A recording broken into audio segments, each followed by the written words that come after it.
can we post on social media to get people aware that this is an opportunity to weigh in. I mean, I always say having a pothole filled or less than a week, that's something you all should be bragging about, because most cities like, have a potholes like months and stuff, Well, here's another thing to brag about. The emergency response times are under 3 minutes. Oh, wow. That's very impressive. It is. I mean, that's to me is a sign of success. If you can maintain that, then you're doing something right with your emergency services That's very good. 3 minutes from anywhere in Bellevue. Yeah, that's on wow. average. Wow. That's very impressive. So I might already asked this before, but like, what are you most proud of so far? What you've done as a mayor? Can you point to one thing like, yeah, I did my thing on this? Like, Well, one thing I'm proud of that I did when I was on the Parks Board is as a physical therapist, I came in and I would take my patients to the park and I'd have to go where the dumpsters were to get into the park because that's where the curb cutout was. And then there was always a lip. so they had the curb by the trash can. Yeah. Okay. So everybody else gets the grand entrance and we would have to go by the dumpster.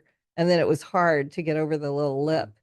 And so I insisted that they make every park universal design. So the first park that they made when I was on the Parks Board was the Maidmauer Okay. Bay Park, and that's all accessible. And then ever since then, anything they do on a park, it's all accessible. So even the downtown park, the two new portions that they put in are accessible. So I know I'm gonna ask this question the wrong way, but how you deal with this? Like, suppose, of course, everyone's concerns or issues are legit and they're important, right? But how you deal with like someone like, and you're like, okay, here's Jason Cabs again with another complaint, with another, you know, you saw my complaints all the time. They're really not complaints. Like, how do you deal with people like me who are like, okay, I block you. we block you? No, I'm just kidding. Don't do that.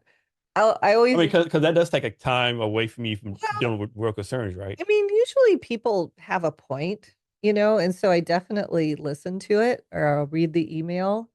But again, I focus on the bell-shaped curve. And if you're on the outer edges and you're the only person who's having this problem, I'm probably not going to devote a ton of time to it. Now, I've had issue situations where I've actually driven to someone's house because they want me to see something that's going on their street. And it's hard to know until you see it. So I do that. I mean, that's a little different because you can have an individual problem that nobody else is having because of what's going on in your area. So that's legit. But if you there's some things that people complain about that other people don't see as being a Yeah. problem. But what if like someone complains, like how do you do like a high level complaints against a certain department? Like someone says the water department's not doing this, parks department not doing this. Do you like you do that you let between that department and that person, or do you get involved in any kind of way? I will always direct it to the department head, and if I do that, then they will answer the person. So I want to make sure it doesn't get lost in the shuffle. Okay. Um, so you were big on mentoring young people. So what, and we talked about this earlier, how the young people now like kind of screwed, right? Like they can't afford housing and all this kind of stuff. Like one more time, I saw somewhere where it said like our generation telling the younger generation, if you don't spend so much money on avocado toast, you'll afford something. And the reply was, this is all I can afford to eat is avocado toast, right? This is all I can afford, right? How do we like give back the American dream to these young people? Or you think that's just a point of no return, unfortunately? No, it's not. There's a lot we can do. If you look at the data, you look at over the last 40 years, the cost of living has gone up like 40%. The cost of housing has gone up 200%. The average salary has gone up 18%. Okay, that's not as our developers say, that doesn't pencil out. So I don't know what people are thinking when they create a society where this is the norm. Everybody needs to earn, anybody willing to work 40 hours a week needs a living wage. If they're worth you hiring, then they're worth getting paid. And I hate this idea that we can pay people $15 an hour because I don't know, it's just, and another thing, and now this is just me talking as an individual.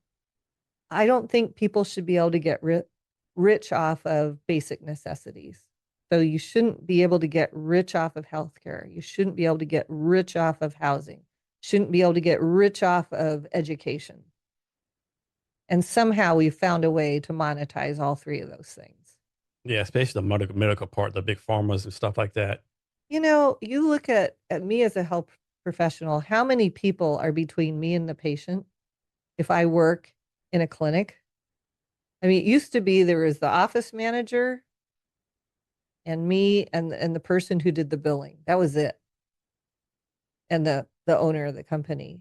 Now you have like 15 people who all want to get rich.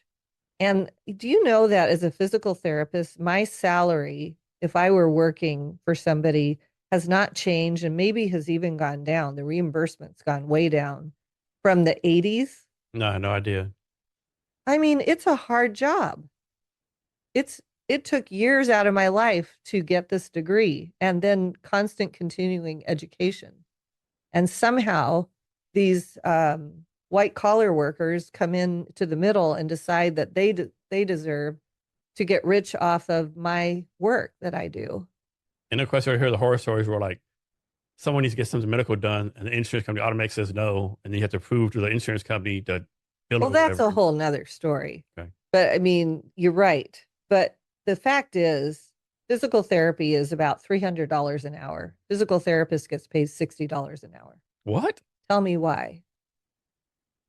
So $250 over 70% is like admin costs. That makes no sense at all. So when I had my business and it was just me and I went to patients' homes, I had no overhead. That was a good business. I did my own billing. That's crazy. I had no idea. Yeah. And it has recently started doing that. It's always been like that.